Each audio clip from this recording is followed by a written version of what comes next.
a été le 37e successeur de Pierre, pape pendant 18 ans, de 366 à 384. Il est mort à 80 ans.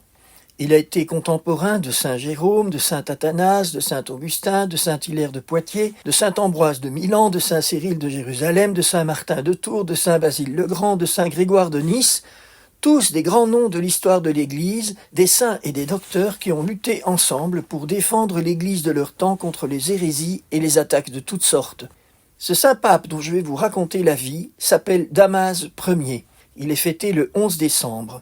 Il est le premier pape pour lequel on possède des documents historiques solides. Damase est né à Rome vers 304. Il entre au service du pape Libère qui le nomme archidiacre. Il devient ainsi un membre éminent du clergé romain. En 355, il accompagne le pape Libère lorsque l'empereur Constante l'envoie en exil. Lorsque Libère meurt en exil, il revient à Rome. Il est élu pape à l'âge de 62 ans, en 366, dans des circonstances complexes. Un autre diacre nommé Ursin s'est aussi fait élire pape, dans la basilique julienne, située sur le Forum romain. Les partisans de Damase prennent d'assaut la basilique et tuent de nombreux partisans de l'antipape Ursin. Le préfet de Rome prend la défense de Damase. Ursin est exilé, mais continuera son opposition en cherchant à nuire à Damase. Il l'accusera par exemple d'adultère, mais Damase saura se défendre face à ces accusations mensongères. Cette calomnie semble d'autant plus injuste que saint Jérôme, qui l'a bien connu, affirme sans équivoque que Damase est restée vierge toute sa vie. Le long pontificat de Damase va marquer profondément l'histoire de l'Église. Damase est un homme de son temps. Il affronte les tensions qu'il y a dans l'Église entre les partisans de la liturgie en grec, la langue utilisée depuis les débuts, et ceux qui veulent passer au latin, qui devient de plus en plus la langue usuelle de l'Italie. C'est pourquoi il demande en 383 à son secrétaire Jérôme de réaliser une nouvelle traduction de la Bible en latin courant, ce qui donnera la fameuse Vulgate. Jérôme nourrit une grande admiration pour le pape. Il écrit à Eustochium « Damase est un personnage éminent, fort versé dans la connaissance des Saintes Écritures. » Toujours dans le domaine de la Sainte Écriture, c'est aussi le pape Damase qui fixe la liste des livres de la Bible que l'Église reconnaît comme divinement inspirés. Cela s'est passé au Concile de Rome, tenu en 373. Cette question est importante. Aujourd'hui, nous considérons souvent la Bible comme un tout, mais elle est en fait une bibliothèque rassemblant des livres d'auteurs différents, soit de l'Ancien Testament, soit du Nouveau Testament. Quels livres accepte-t-on dans la Bible ? C'est-à-dire, quels livres l'Église reconnaît-elle comme inspirés ? C'est à cette question que le Concile de Rome de 373 a répondu en fixant ce qu'on appelle le canon de la Bible, la liste des livres qui peuvent y figurer. Notez en passant qu'on voit bien ici l'importance de la tradition dans la vie de l'Église. C'est en s'appuyant sur la tradition que les pères conciliaires ont pu déterminer quels étaient les livres inspirés divinement. Le pape Damase est aussi celui qui codifie la psalmodie et demande de terminer les prières des psaumes par la doxologie trinitaire « Gloire soit au Père et au Fils et au Saint-Esprit ». Il étend aussi l'usage des Alléluia en dehors du temps pascal. Je pense que tous les charismatiques du monde peuvent remercier le pape Damase. Une partie du pontificat de Damase est consacrée à la lutte contre les hérésies. Le pontife convoque pour cela différents conciles. En 369, sur les conseils de saint Athanase, il réunit un premier concile à Rome pour condamner les décrets du faux concile de Rimini qui voulait annuler les décisions de foi du concile de Nicée. En 373, un deuxième concile de Rome condamne l'hérésie d'Apollinaire selon laquelle le corps de Jésus-Christ n'avait pas été formé dans le sein de Marie.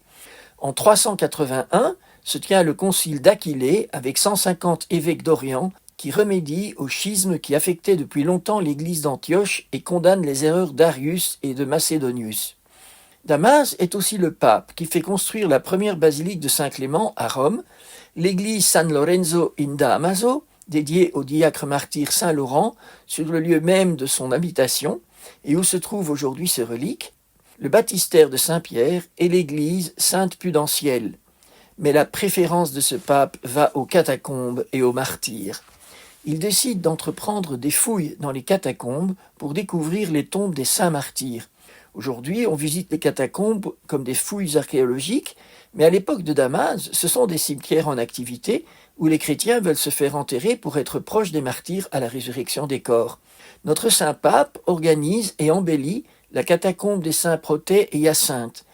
Il met à jour, dans les catacombes de Saint-Sébastien, les reliques du pape saint Eutychien, mort en 283.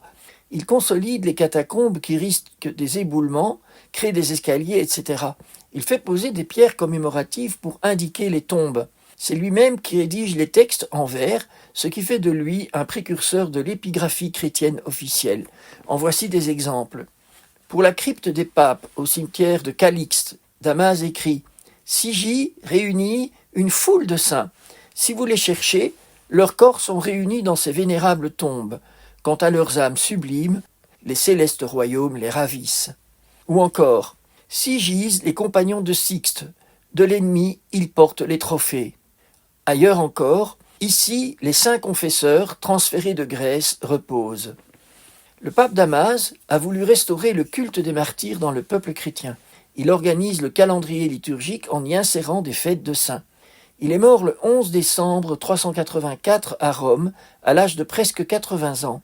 Alors qu'il aurait vraiment voulu reposer dans les catacombes de Saint-Calixte, il ne s'en est pas senti digne. Il a fait placer une plaque dans ces catacombes avec cette inscription. Ici, je l'avoue, moi, Damas, j'aurais souhaité faire ensevelir mes restes.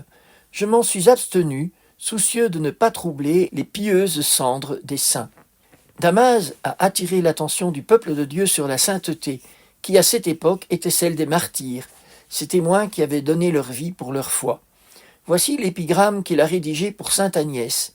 Agnès, quand la trompette eut résonné de ses lugubres chants, quitta aussitôt le sein de sa nourrice malgré son jeune âge, foula spontanément la rage et les menaces d'un tyran féroce. Comme il avait voulu consommer par les flammes son noble corps, avec ses faibles forces, elle surmonta une peur immense, et sur ses membres nus laissa tomber sa chevelure épaisse, pour qu'aucun visage mortel ne vît le temple du Seigneur. Vénérable pour moi, ô bienfaisante, sainte gloire de la pudeur, sois favorable, je t'en prie, à la prière de Damas, illustre martyr.